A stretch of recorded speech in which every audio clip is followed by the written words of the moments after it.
when Nora Callahan drove 400 watermelon seedlings in a ground already gone stiff with the first October frost warning. Half of Bellwood County figured she'd lost her mind, and the other half made sure she knew it. A man from the co-op stood at the fence line with his arms crossed and told her, loud enough for 2 other trucks to hear, that she was about to bury good money in cold dirt for nothing. Nora didn't answer him. She kept planting row by row until the sun went down behind the ridge and her knees ached from kneeling in soil that smelled like the end of a season instead of the start of one. She was 54 years old, and this was the first crop she had planted alone. The farm sat on 3.5 acres at the bottom of a hollow outside of town. Most people only passed through on the way to somewhere bigger. Her husband, Dale, had worked that ground for 26 years, first with his father's old push plow and later with a Kubota compact tractor he'd bought secondhand and babied like a third child. He was the one who understood the soil, when it wanted lime, when it needed rest, when a wet spring meant trouble in July. Nora had always been beside him, but being beside a thing and carrying it alone are not the same weight. Dale died 2 winters back, quiet in his sleep, the kind of death that leaves no argument to have and no anger to spend. Nora buried him on a Tuesday and was back in the field by Thursday because the beans didn't know he was gone and neither did the bank. The farm had been in his family since his grandfather cleared it by hand, and there was a photograph in the hallway of that grandfather standing in front of a barn that no longer existed, squinting into a camera that made everyone look 100 years older than they were. Nora used to joke that the man in the photograph looked like he was daring the land to beat him. She didn't feel much like joking anymore, but she understood the dare. What people in town remembered about Nora before any of this was that she kept to herself, drove an old Ford with a cracked windshield she never got around to fixing, and always paid her fee bill on time, down to the penny. What they didn't know, what she hadn't told anyone but the seed supplier 3 counties over, was that she'd spent the better part of a year reading about a slow-growing, thick-rind watermelon variety bred to hold its sugar and firmness for months in cold storage. The kind Southern growers sold in the holiday market when nobody else had fresh melon to offer. It was a gamble built on timing, not luck. She just hadn't found the right way to say that to a room full of men who already had their minds made up about what a widow alone on a hillside farm could and couldn't manage. In the 2 years since Dale's death, the farm had quietly become a smaller version of itself. She'd sold off the hogs the first winter because there was no one to help her with the farrowing, and she'd let the far pasture go back to broomsage because keeping fence on ground she wasn't grazing anymore felt like effort spent proving something to no one. People assumed, watching the barn lot empty out a little more each season, that Nora was simply winding the place down, easing toward the day she'd sell it to whichever development company was buying up hollow land for weekend cabins. She let them assume it. It was easier than explaining that she was narrowing the farm on purpose, cutting away everything that wasn't the one idea she'd been quietly building toward since the spring after the funeral. She still kept Dale's boots by the back door, not out of sentiment exactly, but because they fit the doorway the way certain objects come to belong to a house whether or not anyone still wears them. Some mornings, she'd catch herself talking through a decision the way she used to talk it through with him, out loud, to the empty kitchen, working out loud what he might have said. He would have told her the melon idea was risky. He also would have helped her build the hoop houses without asking a single question, because that was the shape their marriage had taken. Disagreement first, work always second. The trouble started in September, 3 weeks before she ever put a seed in the ground. Nora sat across a laminate desk from a loan officer named Russ Doyle at the regional office of Continental Trust, a man who had 4 other appointments that afternoon, and looked at his watch twice while she was talking. The irrigation line Dale had financed the spring before he died was behind on payment, $18,400 behind, to be exact, and Russ told her, not unkindly but not gently either, that the bank needed to see a repayment plan by the first week of December, or they'd have to talk about the land itself. She told him she had a plan, a late crop, a specialty market, a buyer she was working to lock down. He nodded the way people nod when they've stopped listening but haven't stopped being polite. "Ms. Callahan," he said, "nobody's buying watermelon in December. That ship sailed around Labor Day. He wasn't cruel about it. He was simply a man with a stack of folders and no time left in his day to imagine an outcome he hadn't seen before. She didn't argue. She thanked him for his time, drove the 40 minutes home with the radio off, and stood in the empty field behind the barn for a long while before she went inside. That night, she wrote a single line at the top of a blank page, 400 by first frost, and started making calls to seed houses that specialized in long keeper melons, varieties built for weight and patience rather than a quick July sale at a roadside stand. The idea wasn't reckless, whatever it looked like from the road.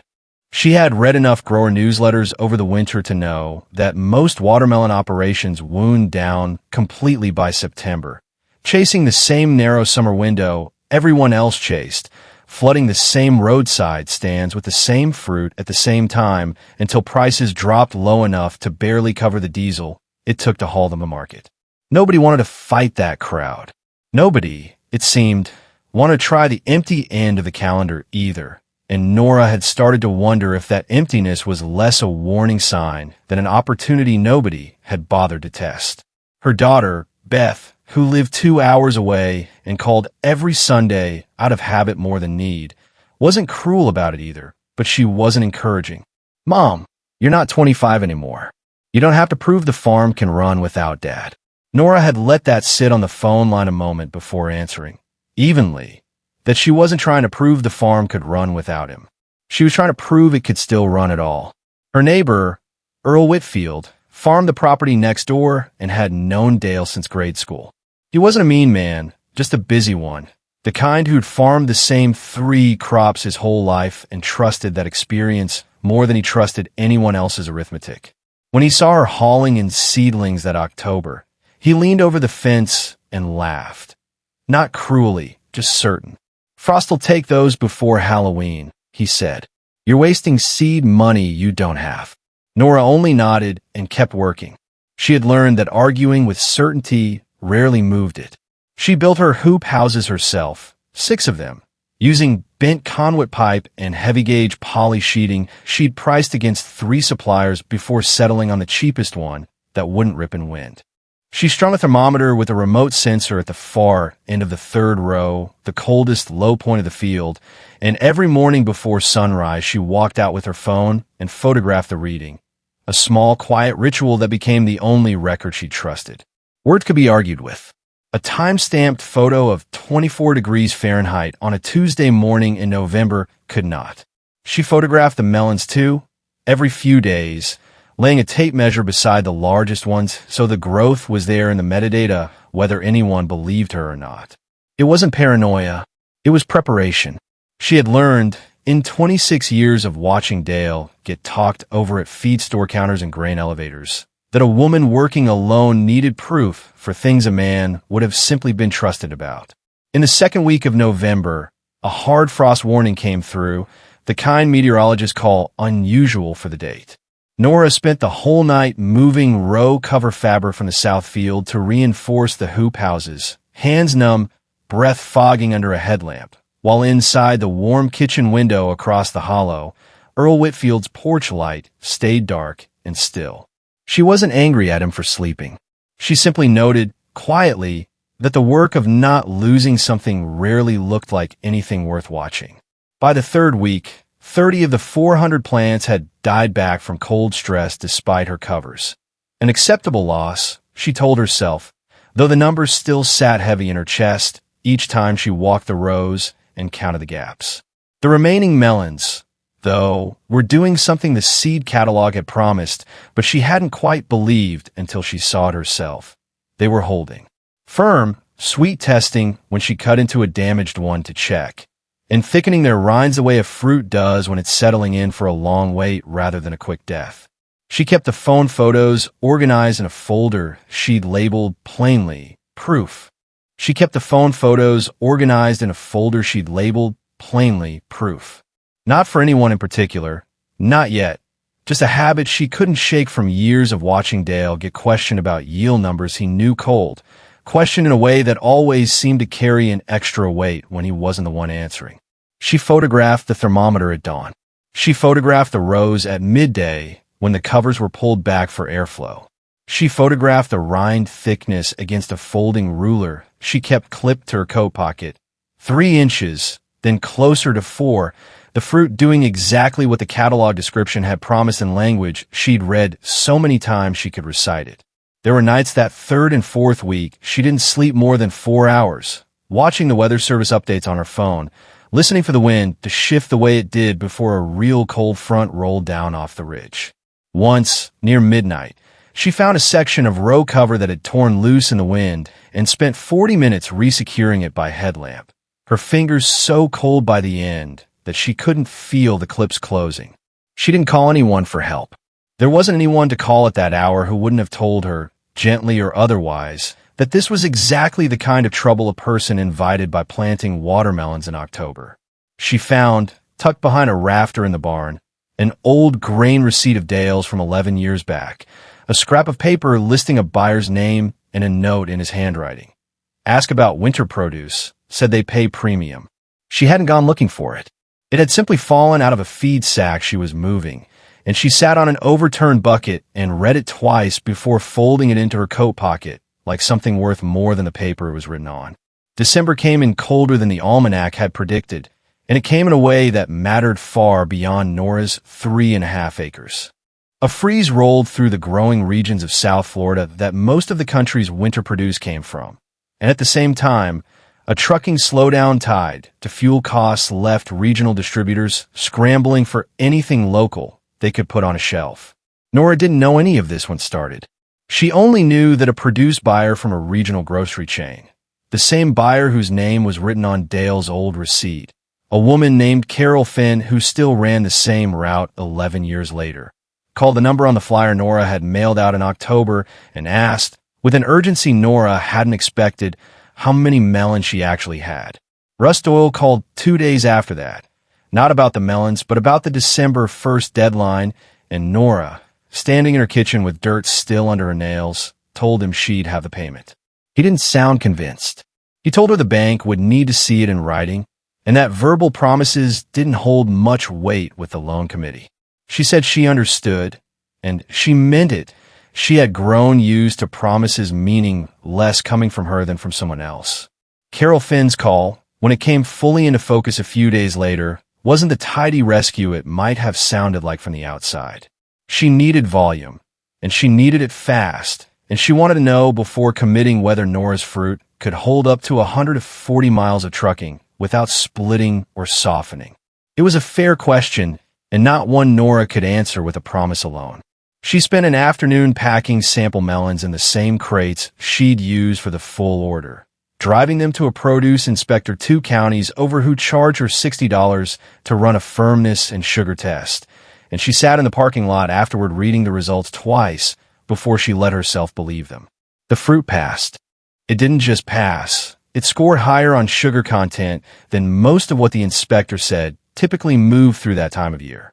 Even with the numbers in hand, the sale wasn't guaranteed until the contract was signed, and there were 2 days in early December when Nora genuinely didn't know which way it would go.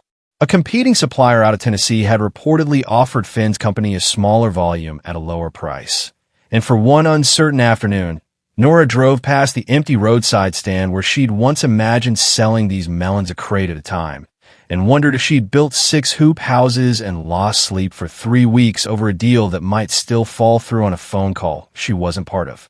Earl stopped by the 2nd week of December, not to laugh this time, but because he'd heard from someone at the elevator that a truck had backed up to Nora's barn and loaded pallets for 2 hours straight.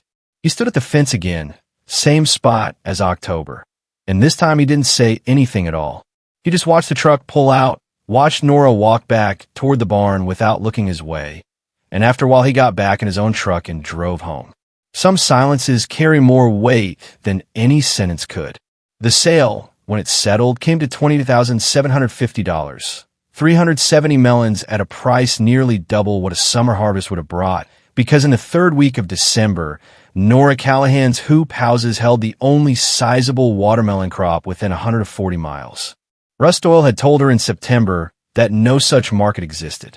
Carol Finn's purchase order alone covered the $18,400 loan balance, with enough left over to replace the irrigation line Dale had financed in the first place. Nora didn't call Russ Doyle to tell him. She simply mailed the payment in full 3 days ahead of the deadline, with a short note that said only, paid in full in Callahan. No explanation. No accounting of the months it had taken to prove a man wrong who hadn't asked to be proven anything. She stood in the empty field the evening the last truck left, the hoop house plastic sagging under a skim of new snow, and said nothing to anyone because there was no one there to say it to, and because by then she didn't need to. Word moved through Bellwood County the way it always does, not through announcement, but through small, sideways mentions at the feed store and the diner counter. Someone had heard the Callahan place moved 400 melons in December. Someone else had heard the banknote was clear. Earl Whitfield never brought it up directly, but the following spring he showed up unannounced with a spool of frost cloth he said he'd picked up too much of and left it leaning against her barn door without a word. Russ Doyle sent a form letter in January confirming the loan was satisfied. It didn't mention December or frost, or the photograph of 24 degrees she still had saved on her phone. It didn't need to.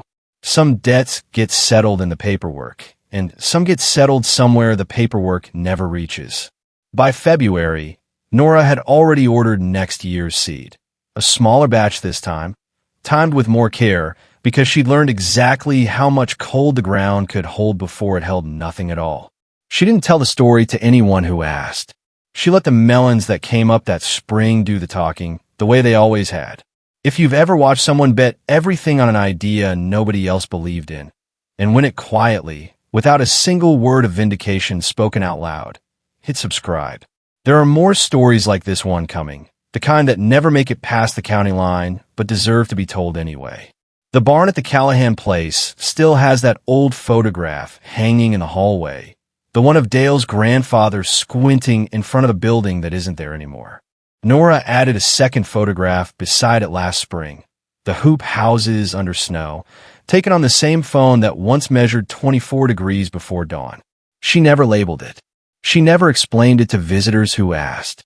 Some people, looking at ground that's already proven itself, don't need the story told to them at all. They can see it standing right there in the frost.